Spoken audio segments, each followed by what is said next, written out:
ಅನ್ನೋದು ಒಡೆತನ, ಅದು ಲಕ್ಷ್ಮಿಯ ಒಡೆತನವನ್ನ ಹೇಳ್ತಾ ಇದೆ. ಅಂತಹ ಮಹಾತ್ಮನಃ, ಆತ್ಮ ಅಂದ್ರೆ ಅಂತರ್ಯಾಮಿ, ಮಹಾತ್ಮ ಅಂತಂದ್ರೆ ಇಡೀ ಜಗತ್ತಿನ ಎಲ್ಲ ವಸ್ತುಗಳ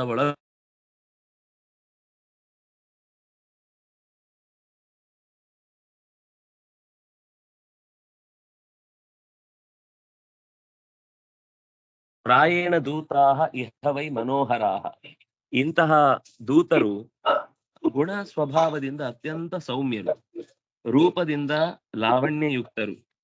ಆ ಎಲ್ಲಿ ಎಲ್ಲಿ ಭಗವಂತನ ನಾಮೋಚ್ಚಾರಣೆ ಆಗುತ್ತೋ ಅವರಲ್ಲಿ ಓಡಿ ಬರ್ತಾರೆ. ಹರಿನಾಮ ಸಂಕೀರ್ತನೆ ಆಗ್ತಾ ಇದೆ ಅಂದ್ರೆ ಅಲ್ಲಿಗೆ ಅವ್ರು ಓಡಿ ಬರ್ತಾರಂತೆ. ಸುತ್ತಲೂ ಕಾವಲು ನಿಂತಿರ್ತಾರೆ. ಮುಂದೆ ಅವರ ಇನ್ನು ಕೆಲವು ಕೆಲಸಗಳನ್ನು ಹೇಳ್ತಾರೆ. ಆ ನಾಮೋಚ್ಚಾರಣೆ ನಡೆಯುವಲ್ಲೆಲ್ಲ ಅವರ ಅಸ್ತಿತ್ವ ಇರುತ್ತಂತೆ. ಅವರು ಅಲ್ಲಿ ಬಂದೇ ಬರ್ತಾರೆ. ಇದು ಅವರಿಗೆ ಇರುವ ದೇವರ ಮೇಲಿನ ಕಾಳಜಿ. ದೇವರ ನಾಮಸ್ಮರಣೆ ಹಾಡುವಲ್ಲೆಲ್ಲ ನಮಗೆ ಆ ಒಳ್ಳೆಯ ಕಿವಿಗೆ ಕೇಳಲಿಕ್ಕೆ ಆನಂದ ಆಗುತ್ತೆ. ದೇವರ ನಾಮಸ್ಮರಣೆ ಒಂದು ಪುಟ್ಟ ಮಗು ಮಾಡಿದ್ರು ಅವ್ರು ಇಷ್ಟಪಡ್ತಾರೆ. ನಮ್ಮಲ್ಲಿ ಅವರ ಅವರು ನಮ್ಗೆ ಸಂಬಂಧ ಪಡುದಿಲ್ಲ. ಇವರ ಹೋಗೋಣ, ನಮ್ದೇ ಆದ ಕೆಲವು ಕೆಟಗರಿಗಳಿರ್ತವೆ. ಅದು ಕೆಟ್ಟ ಗರಿನೋ ಒಳ್ಳೆ ಗರಿನೋ ಗೊತ್ತಿಲ್ಲ ಅಂತ ಇಟ್ಕೊಂಡಿರ್ತೇವೆ. ಇಟ್ಕೊಂಡ್ಮೇಲೆ ಅದರ ಪ್ರಕಾರ ಅವರನ್ನ ಸರಿ ತಪ್ಪುಗಳ ನೆಲೆಯಲ್ಲಿ ಅಳೆದು ತೂಗಿ ಎಲ್ಲೋ ಜಾಸ್ತಿ ಇದ್ದಲ್ಲಿ ಕಮ್ಮಿ ಮಾಡಿ, ಕಮ್ಮಿ ಇದ್ದಲ್ಲಿ ಜಾಸ್ತಿ ಮಾಡಿ ವ್ಯವಸ್ಥೆ ಮಾಡ್ತೀವಿ. ಭೂತಾನಿ ವಿಷ್ಣು ಸುರಪೂಜಿತಾನಿ ದುರ್ದರ್ಶಲಿಂಗಾನಿ ಮಹಾದ್ಭುತಾನಿ ರಕ್ಷಂತಿ ತದ್ಭಕ್ತಿ ಮತಃ ಪರೇಭ್ಯೋ ಮತ್ತಷ್ಟ ಮತ್ಯಾನತ ಸರ್ವತಷ್ಟ. ಈ ವಿಷ್ಣು ದೂತರು ಸಾಮಾನ್ಯರಲ್ಲ. ಭಗವಂತನಂತೆ ಶಂಖಚಕ್ರ ಪದ್ಮವನ್ನು ಧರಿಸಿ ಓಡಾಡ್ತಾ ಇರುವವರು. ಆದ್ರಿಂದ ದೇವತೆಗಳು ಕೂಡ ತುಂಬಾ ಖುಷಿ ಪಡ್ತಾರೆ. ಅವ್ರನ್ನ ನೆನಪಿಸ್ಕೊಂಡು ದೇವರನ್ನ ನೆನಪಿಸ್ಕೊಂಡು ಅವ್ರು ನೋಡಿದಾಗಲೆಲ್ಲ ಅವ್ರಿಗೆ ದೇವ್ರ ನೆನಪಾಗ್ತಾ. ವಿಷ್ಣು ದೂತರು ಭಗವಂತನ ಸೇವೆ ಮಾಡುವವರು ಅಂತ ಅವರ ಬಗ್ಗೆ ಬಹಳ ಮಾನ್ಯತೆ ತೋರಿಸ್ತಾರಂತೆ.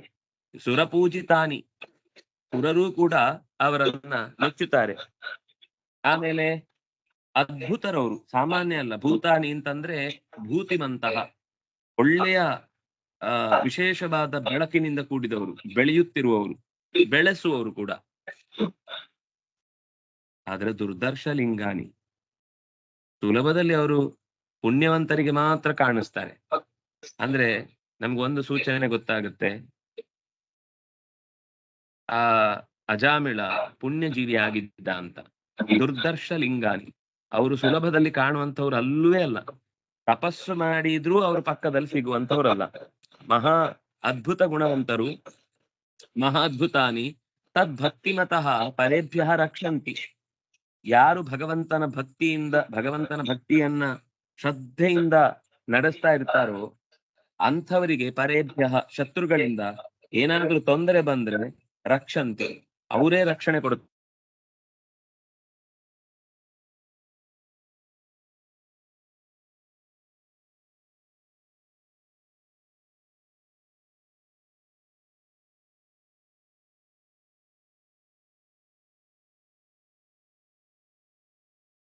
ಅದಕ್ಕೆ ತಕ್ಷಣ ಪ್ರತಿಕ್ರಿಯಿಸ್ತಾರೆ. ಅವ್ರಿಗೇನಾದ್ರೂ ತೊಂದರೆ ಆದ್ರೆ ಅದನ್ನ ತಡೆದು ಕರ್ಕೊಂಡು ಬರ್ತಾರೆ. ಎಷ್ಟು ಅಂದ್ರೆ ಮತ್ತಷ್ಟ ಮರ್ತ್ಯಾನಥ ಸರ್ವತಷ್ಟ.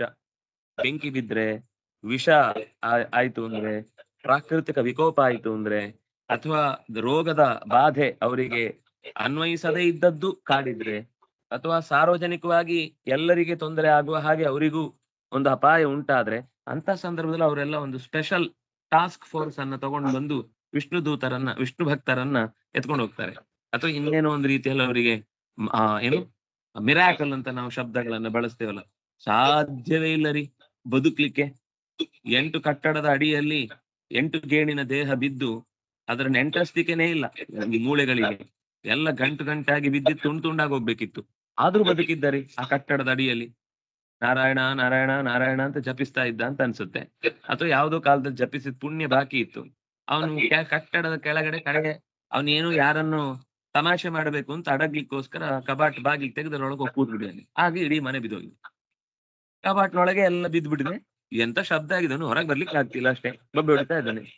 ಆಮೇಲೆ ಯಾರೋ ಬೊಬ್ಬೆ ಹೊಡೆದ್ರು. ಯಾರಾದ್ರೂ ಇದ್ದೀರಾ ಅಂತ ಹೊಸದ ಬಾಗಿಲನ್ನ ಜೋರಾಗಿ.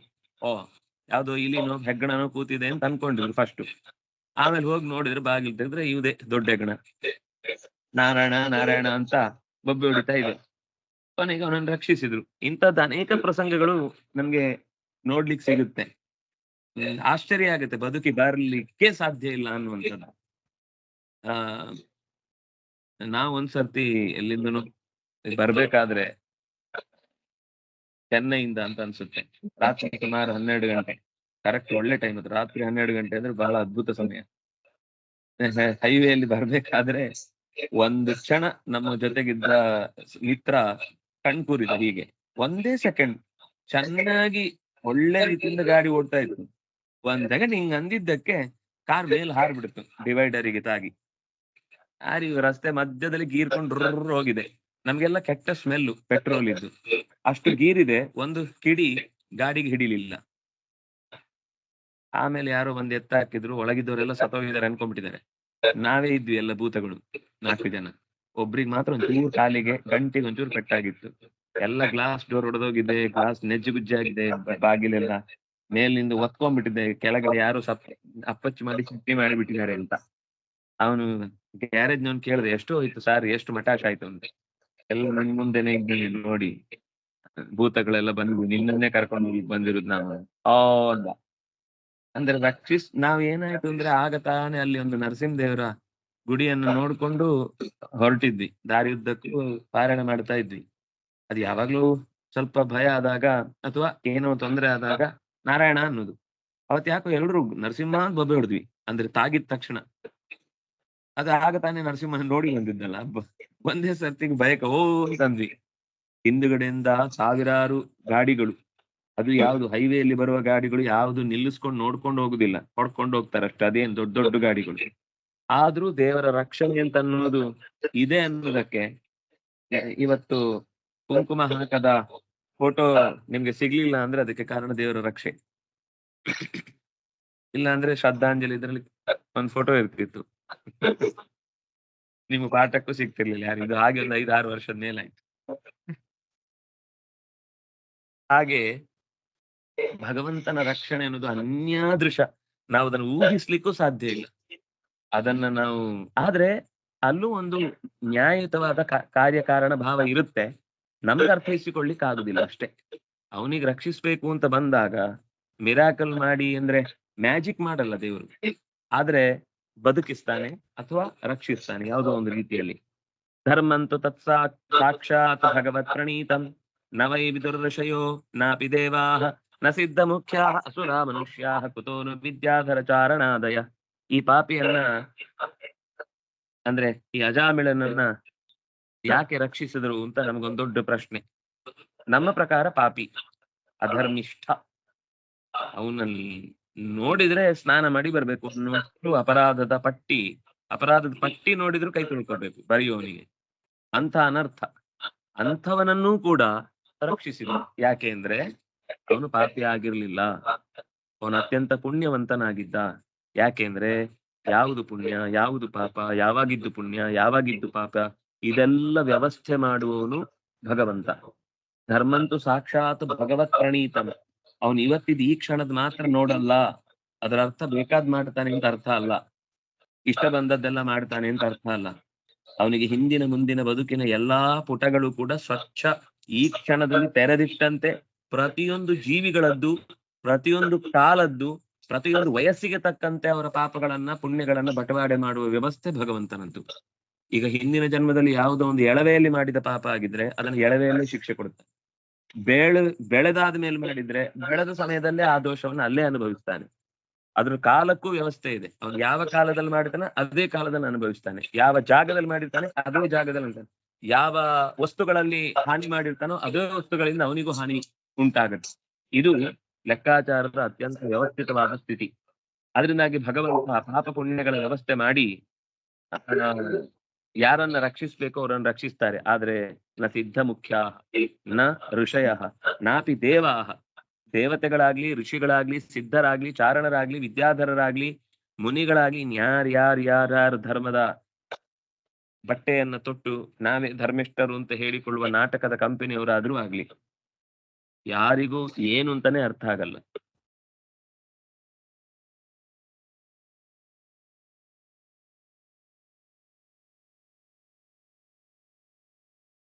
ಗುಂಪಿನಲ್ಲಿ ಉಪವಿಭಾಗದವರು, ಆಕಾಶ ಮಾರ್ಗದಲ್ಲಿ ಚಲಿಸುವವರು, ಅವರು ಕೂಡ ತಿಳ್ಕೊಳ್ಳುದಿಲ್ಲ. ಇನ್ನು ಒಂದಿಷ್ಟು ಹೇಳ್ತಾರೆ, ಇನ್ನು ಮನುಷ್ಯರು ಹೇಗ್ರಿ ಅರ್ಥ ಕುತೋನು, ನಾವೆಲ್ಲ ಎಲ್ಲಿ ವಿದ್ಯಾ ಕುತೋ ಮನುಷ್ಯಾಹ, ಅಸುರರು ತಿಳ್ಕೊಳ್ಳಲ್ಲ, ಸಿದ್ಧಮುಖ್ಯರು ತಿಳ್ಕೊಳ್ಳಲ್ಲ, ವಿದ್ಯಾಧರರು ತಿಳ್ಕೊಳ್ಳಲ್ಲ, ಚಾರಣರು ಗೊತ್ತಿಲ್ಲ, ಋಷಿಗಳು ಗೊತ್ತಿಲ್ಲ, ದೇವತೆಗಳಿಗೂ ಗೊತ್ತಿಲ್ಲ, ಯಾವುದು ಧರ್ಮ ಯಾವುದು ಅಧರ್ಮ ಅಂತ ಹೇಗೆ ತೀರ್ಮಾನ ಮಾಡುದು ಅಂತ ಯಾರಿಗೂ ಅರ್ಥ ಆಗಿಲ್ಲ. ಧರ್ಮಸ್ಯ ವಚನಂ ಶ್ರೇಯ ಧರ್ಮ ಜ್ಞಾನಂತ ದುಷ್ಕರಂ ಅಂತ ಒಂದು ಮಾತಿದೆ. ನಮ್ಗೆ ಮೇಲ್ನೋಟಕ್ಕೆ ಏನು ಅರ್ಥ ಆಗಲ್ಲ, ಆದ್ರೆ ಭಗವಂತನ ನಿರ್ಣಯ ಅಂತ ಗೊತ್ತಾದ್ಮೇಲೆ ಅರ್ಥ ಆಗೋ ತನಕ ಕಾಯ್ತೀವಿ ಅಂತ ಕೂಡ್ಬೇಕಷ್ಟೇ. ಕೆಲವು ಅರ್ಥ ಮಾಡ್ಕೊಂಡು ಕಾಣ್ತಾ ಇರೋದು ಅವನಲ್ಲಿ ಇನ್ನಷ್ಟು ಹೆಚ್ಚಿನ ಶ್ರದ್ಧೆಯನ್ನು ನಾನು ಹೊಂದುತ್ತೇನೆ ಅಂತ. ಎಲ್ಲ ಪ್ರಶ್ನೆಗಳಿಗೂ ನಮ್ಗೆ ಈಗ್ಲೇ ಉತ್ತರ ಸಿಗುದಿಲ್ಲ, ಎಲ್ಲಾ ತಪ್ಪುಗಳಿಗೂ ಈಗ್ಲೇ ಶಿಕ್ಷೆ ಆಗುದಿಲ್ಲ, ಅಥವಾ ತಪ್ಪುಗಳಾಗದೇ ಇದ್ದವರಿಗೆ ಈಗ್ಲೇ ಅಂದ್ರೆ ತಪ್ಪೇ ಮಾಡಿದವರಿಗೆ ಶಿಕ್ಷೆ ಆಗುದಿಲ್ಲ ಹೇಗೋ, ತಪ್ಪೇ ಮಾಡದವರಿಗೂ ಅನೇಕ ಸರ್ತಿ ಅನೇಕ ತರದ ಅವ್ಯವಸ್ಥೆಗಳು ಜೀವನದಲ್ಲಿ ಕಷ್ಟಗಳ ಪರಂಪರೆಯ ಅಲೆಗಳು ಅವನನ್ನ ಕಿತ್ತು ಹೋಗುವ ಹಾಗೆ, ಕೊಚ್ಚಿಕೊಂಡು ಹೋಗುವ ಹಾಗೆ ಅಪ್ಪಳಿಸತ್ತೆ. ಅಂತಹ ಸಂದರ್ಭದಲ್ಲಿ ಬಹಳ ಸರ್ತಿ ಮನಸ್ಸು ವಿಚಲಿತವಾಗತ್ತೆ. ಯಾಕೆ ಹೀಗಾಗತ್ತೆ, ಮಾಡುದೇ ಇಲ್ಲ ನಾನು, ಇದನ್ನ ಇನ್ನು ಮುಟ್ಟುದೇ ಇಲ್ಲ, ಇನ್ನು ಬಡಿಯುವುದೇ ಇಲ್ಲ, ನೋಡುವುದೇ ಇಲ್ಲ, ಕೇಳುವುದೇ ಇಲ್ಲ, ಯಾವುದೋ ಒಂದು ವಿಷಯದಲ್ಲಿ ಜೀವನದಲ್ಲಿ ಅದು ಇನ್ನಾಗ್ಲೇಬಾರದು, ಯಾರಿಗೂ ಆಗ್ಲಿಕ್ಕೆ ಬಿಡಲ್ಲ ಅಂತ ಅವನು ಮಾತ್ರ ಅಲ್ಲ, ತನ್ನ ಸುತ್ತಲೂ ಎಲ್ಲೂ ಕೂಡ ಅಂತದ್ದನ್ನ ಒಪ್ಪಲ್ಲ, ಇಷ್ಟಪಡಲ್ಲ. ಈ ಸ್ಥಿತಿ ನಮಗೆ ಅರ್ಥ ಆಗ್ಬೇಕು ಅಂದ್ರೆ ಭಗವಂತನ ಧರ್ಮದ ಚಿಂತನೆಯ ರಹಸ್ಯ ಅರ್ಥ ಆಗ್ಬೇಕು. ಅವನು ಏನ್ ಮಾಡಿದ್ರು ನೋಡಿಯೇ ಮಾಡ್ತಾನೆ, ಕೇಳಿಯೇ ಮಾಡ್ತಾನೆ, ಆಡಿಯೇ ಮಾಡ್ತಾನೆ, ನೋಡಿಯೇ ಮಾಡ್ತಾನೆ, ಅವನು ತಿಳಿಯದೆ ಮಾಡಲ್ಲ. ದೇವರನ್ನೇ ನಾವು ಆಕ್ಷೇಪಿಸುವುದು ಅಂದ್ರೆ ಅವನು ಸರ್ವಜ್ಞ ಅಂತೆಲ್ಲ ಒಪ್ಪಿಕೊಂಡದಕ್ಕೆ ಏನರ್ಥ?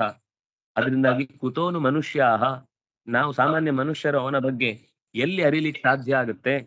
ಸ್ವಯಂಭೂ ನಾರದ ಶಂಭು ಕುಮಾರ ಕಪಿಲೋ ಮನು ಪ್ರಹ್ಲಾದೋ ಜನಕೋ ಭೀಷ್ಮೋ ಬಲಿರ್ವೈಯಾಸಕಿರ್ವಯಂ ದ್ವಾದಶೈತೆ ವಿಜಾನೀಮೋ ಧರ್ಮಂ ಭಾಗವತಂ ಭಟಾಃ ಗುಹ್ಯಂ ವಿಶುದ್ಧಂ ದುರ್ಬೋಧಂ ಯಜ್ಞಾತ್ವಾಮೃತಮಸ್ಮೃತೆ.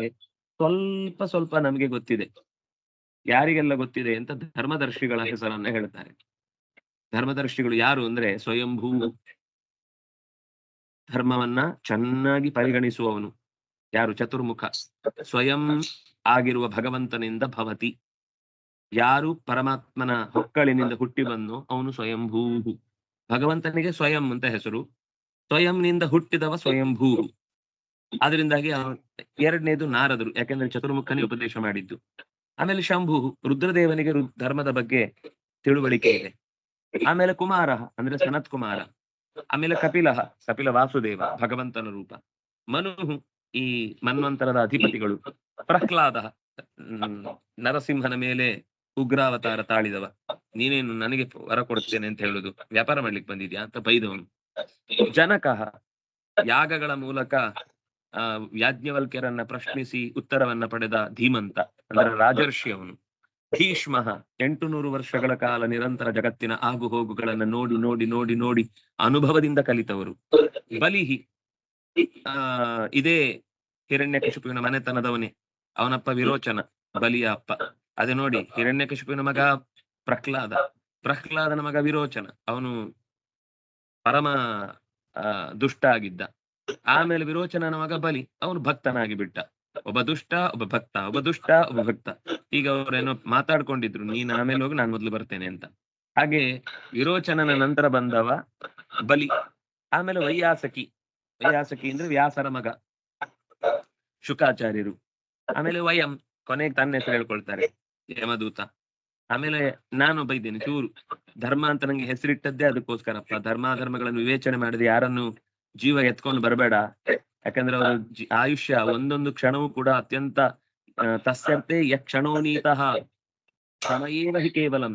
ಅವನ ನೆನಪನ್ನ ಮಾಡದ ಯಾವ ಕ್ಷಣ ಇದೆಯೋ ಅದೇ ಜಗತ್ತಿನಲ್ಲಿ ಅತ್ಯಂತ ದೊಡ್ಡ ದೊಡ್ಡ ದೊಡ್ಡ ದೊಡ್ಡ ಲಾಸ್.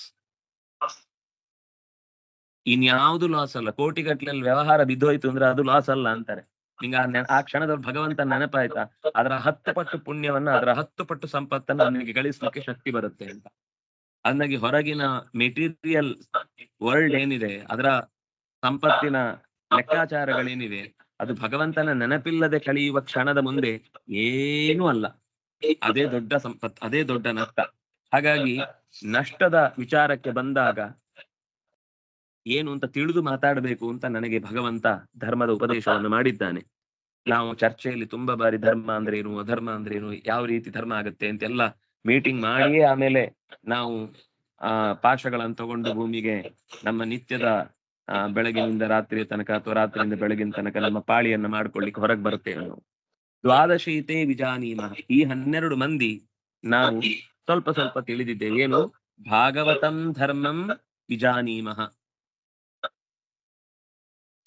ಪೂರ ತಿಳಿದಿಲ್ಲ, ಆದರೆ ಜವಾಬ್ದಾರಿಯಿಂದ ಭಗವಂತ ಕೊಟ್ಟಷ್ಟನ್ನ ನಮ್ಮ ಅರ್ಹತೆಗೆ ತಕ್ಕಂತೆ ತಿಳಿದಿದ್ದೇವೆ. ಹೇ ಭಟಾಹ, ಎಲೈ ಯಮದೂತರೇ, ಅಂದ್ರೆ ನನ್ನ ಸೇವಕರೇ, ಇದು ಗುಹ್ಯಂ. ಈ ಧರ್ಮ ಅನ್ನೋದಷ್ಟು ಸುಲಭ ಅಲ್ಲ. ಗುಹ್ಯಂ ಧರ್ಮಸ್ಯ ತತ್ವಂ ನಿಹಿತಂ ಗುಹಾಯಾಮ್. ಧರ್ಮದ ತತ್ವ ಅನ್ನೋದು ಆಳವಾದ ಗುಹೆಯಲ್ಲಿ ಇಟ್ಟಿದ್ದಾರಂತೆ. ಯಾರು ಅದರ ತನಕ ಹೋಗಿ ಹುಡುಕಿ ತಗೊಳ್ಳಿಕ್ಕೆ ಬರುದಿಲ್ಲ. ಹೊರಗಡೆ ಮಾರಾಟಕ್ಕೆ ಬೇಕಾದಷ್ಟು ಅಧರ್ಮದ ಬಾಡಿಗೆ ಅಂಗಡಿಗಳಿವೆ ಅಂತೆ. ಎಲ್ಲ ಅಲ್ಲಿಂದನೇ ತಗೊಂಡ್ ಬರ್ತಾ ಇರ್ತಾರೆ. ಸುಲಭದಲ್ಲಿ ಸಿಗುತ್ತಾರೆ, ಒಳಗೆ ಯಾರು ಹೋಗ್ತಾರೆ ಅಷ್ಟೆಲ್ಲ ಹುಡ್ಕೊಂಡು ಹೋದ್ರೆ ಅಲ್ಲಿ ಮತ್ತೆ ಸ್ವಾಮಿಗಳು ಸಿಗ್ತಾರೆ, ಅವ್ರಿಗೆ ನಮಸ್ಕಾರ ಹಾಕ್ಬೇಕು. ಅಲ್ಲೊಂದಿಷ್ಟು ಜನ ಸಿಗ್ತಾರೆ, ಅವ್ರಿಗೆ ಒಂದಿಷ್ಟು ಮಾತಾಡ್ಬೇಕು. ಆಮೇಲೆ ಅವರು ಡೊನೇಷನ್ ಬಾಕ್ಸ್ ಹಿಡ್ಕೊಂಡ್ ಬರ್ತಾರೆ, ಅದಕ್ಕೆ ಕಿಸೆಯಿಂದ ತೆಗೆದು ಹಾಕಬೇಕು. ಈ ಧರ್ಮದ ಜಾಗದಲ್ಲೇ ಹೋಗಬಾರ್ದು. ಹೋದ್ರೆ ನಮ್ಮನ್ನು ಬರೀ ಸುಲಿಗೆ ಮಾಡ್ತಾರೆ. ಅದನ್ನ ಹೋಗುದೇ ಇಲ್ಲ ಅಂತ ಕೆಲವರೆಲ್ಲ ಧರ್ಮ ನಂಜಿನವರು ಇರ್ತಾರೆ, ಅಲರ್ಜಿಗಳು ಇರ್ತವೆ ಕೆಲವು. ಆ ಅಲರ್ಜಿಗಳಿಂದ ಅವ್ರಿಗೆ ಯಾವತ್ತೂ ಧರ್ಮ ಸಿಗುವುದೂ ಇಲ್ಲ. ಅದು ಮೊದಲೇ ಆಳದಲ್ಲಿದೆ. ಇವರಿಗಂತೂ ಇನ್ನೂ ಕಷ್ಟ. ಅದು ಗುಹ್ಯಂ, ಆದ್ರೆ ಅತ್ಯಂತ ವಿಶುದ್ಧಂ. ಅದರ ಶುದ್ಧತೆಯನ್ನ ನಾವು ಪ್ರಶ್ನಿಸುವ ಹಾಗಿಲ್ಲ. ಭಾಗವತ ಧರ್ಮ ಅನ್ನೋದು ಅತ್ಯಂತ ಶುದ್ಧವಾದದ್ದು. ಆಮೇಲೆ ದುರ್ಬೋಧಂ, ಯಾರಾದ್ರೂ ಸ್ವಲ್ಪ ಹೇಳ್ಕೊಡ್ತೇನೆ ಅಂತ ನಮಗದರ ಬಗ್ಗೆ ಉಪನ್ಯಾಸ ಮಾಡಿದ್ರು ಸುಲಭದಲ್ಲಿ ಅರ್ಥ ಆಗುವಂತದ್ದಲ್ಲ. ಅವನಿಗೂ ಅವನ ಅನುಭವದ ಜೊತೆಗೆ ಅದರ ಬೇಡಿಕೆ ಇದ್ರೆ, ಅಥವಾ ಅವನ ಮನಸ್ಸಿನಲ್ಲಿ ತಿಳ್ಕೊಳ್ಬೇಕು ಅಂತ ಹಠ ಇದ್ರೆ, ಮತ್ತು ಅವನ ಅನುಭವದಲ್ಲಿ ಅಂತಹ ಸಂಗತಿಗಳು ನಡೆದಿದ್ರೆ ಮಾತ್ರ ಅವನಿಗೆ ಗೊತ್ತಾಗುತ್ತೆ. ಆದ್ರೆ ಅದು ಎಂಥದ್ದು ಅಂದ್ರೆ ಯಜ್ಞಾತ್ವ ಅಮೃತಮಶ್ನುತೆ. ಯಾವ ಅಂಥ ಭಗವಂತ ಹೇಳಿದ ಭಾಗವತ ಧರ್ಮದ ಸರಿಯಾದ ಸ್ವರೂಪವನ್ನು ತಿಳ್ಕೊಳ್ತಾನೋ ಅವನು ಅಮೃತಂ ಅಶ್ನುತೆ, ಅವನು ಬಿಡುಗಡೆಯ ದಾರಿಯನ್ನು ಹೊಂದುತ್ತಾನೆ. ಮತ್ತೆ ವಾಪಸ್ಸು ಭೂಮಿಗೆ ಬಾರದ ಮೋಕ್ಷದ ಹಿನ್ನೆಲೆಯನ್ನು ಅನುಭವಿಸುತ್ತಾನೆ. ಯಾಕೆಂದ್ರೆ ಧರ್ಮ ಅನ್ನೋದು ತುಂಬಾ ಸೂಕ್ಷ್ಮ ಮತ್ತು ಧರ್ಮ ಅನ್ನೋದು ತುಂಬಾ ವಿಸ್ತಾರ. ಎಷ್ಟು ಸೂಕ್ಷ್ಮವೋ ಅಷ್ಟು ವಿಸ್ತಾರವಾಗಿದೆ. ಅಂದ್ರೆ ಅದನ್ನ ಅರ್ಥ ಮಾಡ್ಕೊಳ್ಳೋದೇ ಕಷ್ಟ. ಆದ್ರಿಂದಾಗಿ ಧರ್ಮದ ವಚನಂ ಶ್ರೇಯ ಧರ್ಮ ಜ್ಞಾನಂತ ದುಷ್ಕರಂ ಅಂತ ಭಾರತವೇ ಹೇಳಿದ ಮಾತು. ಹಾಗಾಗಿ ಅದನ್ನ ತಿಳಿದ್ರೆ ಅವನಿಗೆ ಖಂಡಿತ ಮೋಕ್ಷ ಆಗುತ್ತೆ. ಧರ್ಮದ ತಿಳಿವನ್ನ ಯಾರು ಹೊಂದುತ್ತಾನೋ ಶ್ರದ್ಧೆಯಿಂದ, ಮತ್ತೆ ಅದನ್ನ ಜೀವನದಲ್ಲಿ ಪಾಲಿಸಿಕೊಂಡು ಬರುವುದಕ್ಕೆ ಆಗುವ ಅವಕಾಶಗಳನ್ನು ಉಪಯೋಗಿಸಿಕೊಳ್ತಾನೋ ಅವನು ಬಿಡುಗಡೆಯ ದಾರಿಯನ್ನು ಖಂಡಿತ ಏರ್ತಾನೆ ಅಂತ ಹೇಳಿದ್ರು. ಏತಾವಾನೇವ ಲೋಕೇಸ್ಮಿನ್ ಪುಂಸಾಂ ಧರ್ಮ ಪರಸ್ಮೃತ ಭಕ್ತಿ ಯೋಗೋ ಭಗವತಿ ತನ್ನಾಮ ಗ್ರಹಣಾದಿಭಿ. ಇಡೀ ಜಗತ್ತಿನಲ್ಲಿ, ಅದರಲ್ಲೂ ಈ ಕಲಿಕಾಲದಲ್ಲಿ ಪರಮ ಧರ್ಮ ಯಾವುದು? ನಾನು ಹೇಳ್ತೇನೆ. ಏತಾವಾನೇವ ಲೋಕೇಸ್ಮಿನ್ ಪುಂಸಾಂ ಧರ್ಮ ಪರಸ್ಮೃತ. ಮನುಷ್ಯರ ಪರಹ ಧರ್ಮ, ಶ್ರೇಷ್ಠವಾದ ಧರ್ಮ ಯಾವುದು? ಏತಾವಾನೇವ, ಇಷ್ಟೇ. ಇದನ್ನ ಹಿರಿಯರು ಹೇಳಿದ್ದಾರೆ. ಏನು? ಭಕ್ತಿ ಯೋಗ ಭಗವತಿ ತಂ ನಾಮ ಗ್ರಹಣಾದಿಭಿ. ನಿರಂತರ ಭಗವಂತನ ಗುಣ ಅನುಸಂಧಾನ ಮಾಡುವ ನಾಮ ಸಂಕೀರ್ತನೆಗಳಿಂದ ಭಕ್ತಿ ಮಾಡಿದ್ರೆ ಅದಕ್ಕಿಂತ ದೊಡ್ಡ ಧರ್ಮ ಇನ್ನೊಂದಿಲ್ಲ. ಎಷ್ಟು ಸರಳವಾದ ಮಾತು. ಇಷ್ಟು ಧರ್ಮ ಹೇಳಿದ್ಮೇಲೂ ನಮ್ಗೆ ಅರ್ಥ ಆಗಲ್ಲ, ಅಥವಾ ಅದರಲ್ಲಿ ಆಸಕ್ತಿ ಬರಲ್ಲ, ಅಥವಾ ಅದರ ಮಹತ್ವ ಏನು ಅಂತ ಗೊತ್ತೇ ಆಗುದಿಲ್ಲ. ದುರ್ಬೋಧಂ, ಅದನ್ನ ಹೇಳಿದ್ರು. ನಿಮ್ಗೆ ಹೇಳಿದ್ರು ಅರ್ಥ ಆಗಲ್ಲ, ಆದ್ರೂ ಹೇಳ್ತೇನೆ ಅಂತ ಹೇಳಿನೇ ನಮ್ಗೆ ಹೇಳ್ದಂಗಿದೆ ಇದು. ತನ್ನಾಮ ಗ್ರಹಣಾದಿಭಿ ಭಕ್ತಿಯೋಗ ಧರ್ಮ ಭವತಿ. ಅವನ ನಾಮಸ್ಮರಣೆಯ ಗ್ರಹಣ, ಅರ್ಥ ಮಾಡಿಕೊಂಡು ಹೇಳುವ ಸ್ವಭಾವದಿಂದ ಅವನಲ್ಲಿ ಆ ಗುಣಗಳಿದೆ ಅಂತನ್ನುವ ಕಾರಣಕ್ಕಾಗಿ ಭಕ್ತಿ ಯೋಗ ಅಂದ್ರೆ ಭಕ್ತಿಯಿಂದ ಭಗವಂತನ ಸಂಬಂಧ. ಯೋಗ ಅಂದ್ರೆ ಸಂಬಂಧ ಅಲ್ವಾ? ಭಕ್ತಿಯಿಂದ ಭಗವಂತನ ಸಂಬಂಧ ಬೆಳೆಸ್ಬೇಕು. ಅವನ ನಾಮಸ್ಮರಣೆಯಿಂದ ಬಂದ ಗುಣಗಳ ಚಿಂತನೆಯ ಜೊತೆಗೆ ಭಗವಂತನನ್ನ ಅಂಟಿಕೊಳ್ಬೇಕು. ಆಗ ಅದು ಧರ್ಮ ಅಂತ ಅನಿಸುತ್ತೆ. ಆ ಧರ್ಮವೇ ಮನುಷ್ಯನನ್ನ ಈ ಸಂಸಾರದ ತಾಪತ್ರದಿಂದ ಪಾರು ಮಾಡುತ್ತೆ. ನಾಮೋಚ್ಚಾರಣ ಮಾಹಾತ್ಮ್ಯಂ ಹರೇ ಪಶ್ಯತಿ ಪುತ್ರಕಾಹ. ಹೇ ಪುತ್ರಕಾಹ, ನಾಮೋಚ್ಚಾರಣೆಯ ಮಾಹಾತ್ಮ್ಯವನ್ನ ತಿಳಿಯಿರಿ. ಪಶ್ಯತ, ಅರಿಯಿರಿ, ಗಮನಿಸಿ, ಶ್ರದ್ಧೆಯಿಂದ ಅದರ ಬಗ್ಗೆ ಆಸಕ್ತಿಯಿಂದ ಕೇಳಿ ಅಂತ. ಹರೇಹೇ ನಾಮೋಚ್ಚಾರಣ ಮಾಹಾತ್ಮ್ಯಂ ಪಶ್ಯತ. ಏನು? ಅಜಾಮಿಲೋಪಿ ಏನೈವ ಮೃತ್ಯುಪಾಶಾದ ಅಮುಚ್ಯತ. ಅಜಾಮಿಳನಂತಹ ಪರಮ ಪಾಪಿಷ್ಠ ಅಂತ ಲೋಕಕ್ಕೆ ಕಾಣುವ ಸ್ವರೂಪದವನೂ ಕೂಡ, ಅಂತಹ ದಾರಿ ತಪ್ಪಿದವನೂ ಕೂಡ ಭಗವಂತನ ನಾಮವನ್ನ ಶ್ರದ್ಧೆಯಿಂದ ಉಚ್ಚರಿಸಿದ ಅನ್ನುವ ಕಾರಣಕ್ಕಾಗಿ ಮೃತ್ಯು ಪಾಶಾತ್ ಅಮುಚ್ಯತ, ಯಮನ ಪಾಶದಿಂದಲೇನೆ, ಅಂದ್ರೆ ತನ್ನ ಯಮದೂತರಿಗೆ ಹೇಳುದು, ನನ್ನ ಮೃತ್ಯು ಪಾಶದಿಂದಲೇನೆ ಬಿಡಿಸಿಕೊಂಡ್ರು. ಯಮದೂತ ಯಾರು? ಅಜಾಮಿಳ ಬಿಡಿಸಿಕೊಂಡ. ನಿಮ್ಮ ದೂತರ ಬಲ ಏನು ಸಾಮಾನ್ಯ ಅಲ್ಲ. ಯಾರು ಅವನಿಗೆ ಹೀಗೆ ಆಚೆ ನೋಡು ಅಂತ ಹೇಳಿ ಈಚೆಯಿಂದ ತಪ್ಪಿಸ್ಕೊಂಡು ಹೋಗ್ಲಿಕ್ಕೆ ನಮ್ಮನೆ ಆಟ ಅಲ್ಲ ಅದು. ಯಾರಿಗೂ ಇಲ್ಲಿ ತನಕ ಹಾಗೆ ಅಡ್ರೆಸ್ ಮಿಸ್ ಆಗಿ ಅಥವಾ ಇವನೇನೋ ಆಟ ಆಡಿಸಿ ಯಮನ ಕೈಯಿಂದ ತಪ್ಪಿಸಿಕೊಂಡಿರು ಅಂತ ಇಲ್ಲಿ ತನಕ ಯಾರು ಇಲ್ಲ. ಇನ್ನೇನೋ ಅವನ ಯೋಗ ದೊಡ್ಡದಿರ್ಬೇಕು, ಯೋಗ್ಯತೆ ದೊಡ್ಡದಿರ್ಬೇಕು, ದೊಡ್ಡವರ ವಿಶೇಷ ಅನುಗ್ರಹ ಅವನಿಗಿರ್ಬೇಕು. ವಿಷ್ಣು ದೂತರೆಲ್ಲೋ ಅಲ್ಲಿಗೆ ಬಂದು ಏನಾದ್ರೂ ಅವನ ವಿಷಯದಲ್ಲಿ ಮಹಿಮೆಯನ್ನ, ಭಗವಂತನ ಮಹಿಮೆಯನ್ನ ತೋರಿದ್ರೆ ಆಗ ಏನಾದ್ರೂ ನಡೆಯುತ್ತೆ. ಬಿಟ್ರೆ ತಪ್ಪಿಯೂ ಇಲ್ಲಿ ತನಕ ಯಮನ ಕೈಯಲ್ಲಿ ಅಕಾಲ ಮೃತ್ಯುವಾಯಿತು, ಅಕಾರಣ ಮೃತ್ಯುವಾಯಿತು, ಅಲ್ಲದ ವ್ಯಕ್ತಿಯ ಮೃತ್ಯುವಾಯಿತು ಅನ್ನುವ ಸ್ಥಿತಿ ಇಲ್ಲ. ಇದು ಲೋಕದಲ್ಲಿ ಅನೂಚಾನವಾಗಿ ನಿರಂತರ ಅನೇಕ ಕಾಲದಿಂದ ನಡೆದು ಬರ್ತಾ ಇದೆ. ಅಂತಹ ಅನುಭವದ ಹಿನ್ನೆಲೆಯಲ್ಲಿ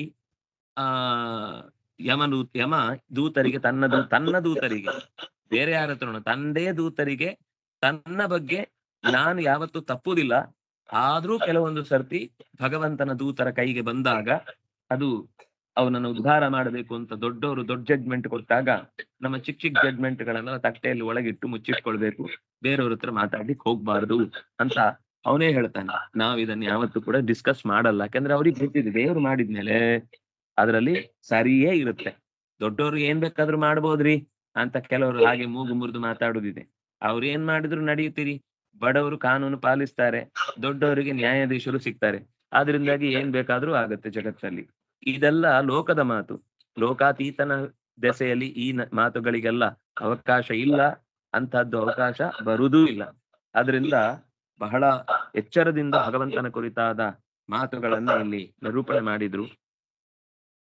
ಮುಂದೆ ಮತ್ತೆ ಭಗವನ್ ನಾಮಸ್ಮರಣೆಯ ಮಹಾತ್ಮ್ಯವನ್ನ ಇನ್ನು ಕೆಲವು ಪದ್ಯಗಳಲ್ಲಿ ಹೇಳ್ತಾರೆ. ನಾಳೆ ಅದನ್ನ ಮತ್ತೆ ಜೊತೆ ಸೇರಿದಾಗ ಅನುಸಂಧಾನ ಮಾಡೋಣ ಅಂತ ಹೇಳ್ತಾ, ವಾಚ ಮನಸೇಂದ್ರಿಯೈರ್ವಾ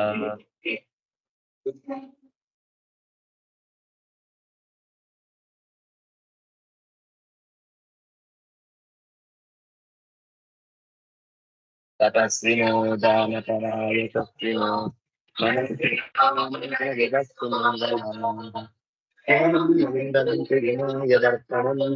ತಸ್ಮೈ ಸುಭದ್ರಪ್ರಭಸೇ ನಮೋ ನಮಃ.